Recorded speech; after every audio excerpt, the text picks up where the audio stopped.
Question number 5 is what sum of money, what sum बोला है, that means principal तो unknown है ही सबसे पहले, लेंड एट 6.5%, दैट मीन्स ये रेट मिल गया हमें 6.5%, will produce the same interest in 4 years, time दे दिया है 4 years, जो समझ आता है वो लिखते जाना है, ये बहुत जरूरी है, एज ₹7,500, दैट मीन्स पूछा है हमसे कितना सम जो होगा वो उतना ही इंटरेस्ट क्रिएट करेगा जितना ये रुपी कर रहे हैं, मीन्स 2 केस बनेंगे, तो दूसरा केस मैं यहां से लिख रही हूं, इसमें अगेन पी दूसरे केस के लिए दे दिया है ₹7,500, प्रोड्यूस इन 6 years, टाइम दे दिया है 6 years, आगे रेट दे रखा है एट 5% पर एनम, तो ये हो गया 5%। अब क्या कॉमन है ये देखना पड़ेगा, दोनों में क्या है, सेम इंटरेस्ट बोला है, दैट मीन्स इसका I1 लिख लेती हूँ, इसका I2 लिख लेती हूँ, और I1 एंड I2 क्या है, दोनों सेम है। अभी मैं कुछ यूज नहीं कर रही हूँ, फाइंड करते हैं फिर यूज करते हैं कि क्या आता है। इसमें प्रिंसिपल भी अननोन है, तो फॉर्मूला लिख के स्टार्ट करते हैं, SI is equals to PRT upon 100, SI unknown है, इसे I1 माना है, so I1 is equals to P unknown है, P रहने देते हैं, 6.5 इंटू 4 अपॉन 100। सॉल्व करते हैं जितना हो पाए, डेसिमल हटा रहे हैं, 0 आ रहा है, 4 1 टाइम, 4 25 टाइम्स 100 होता है, और 0 एज इट इज, ये दोनों हमें दिख रहा है, 5 से हो जाएंगे, 5 50 times,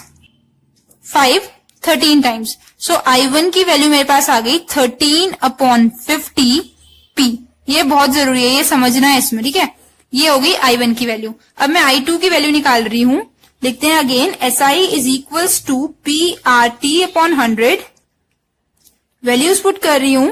I2 is equals to 7500 into 5% into 6 upon 100, 00 से 00 कैंसिल हो रहा है। फर्दर अगर सॉल्व करें तो I2 की वैल्यू हमारे पास आ रही है 75 इंटू 5 इंटू 6, 75 इंटू 3 देखते हैं कितना होता है, 3 into 5 is 15, 1 carry, 3 into 7 21 plus 1 22 और एक 0, तो हमारे पास इंटरेस्ट आ गया I2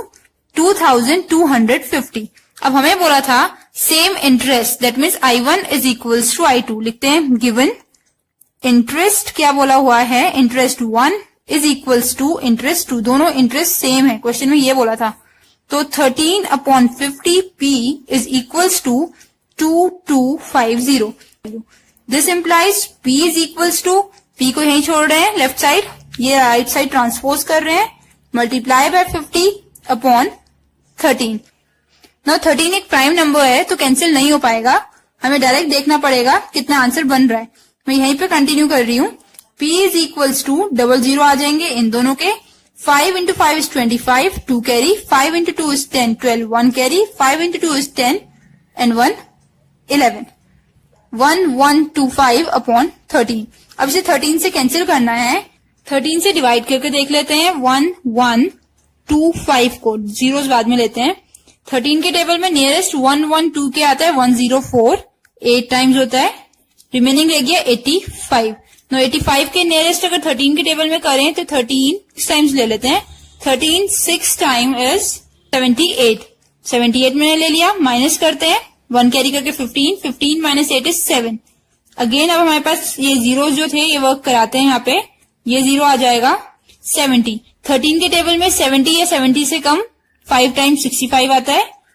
50 हो गया, नेक्स्ट 0 हम ले रहे हैं इस बार।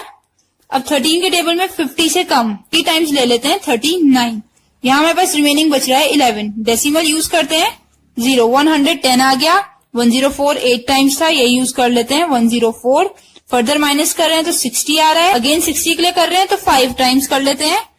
सॉल्व कर लेंगे आगे। तो हमें क्या करना है, डेसिमल की अप टू 2 प्लेस हमें यूज करनी होती है, एग्जाम्स में स्कूल्स में 2 प्लेसेस तक बोलते हैं, so principal is equals two rupee, यही लिख लेते हैं 8653 एंड 85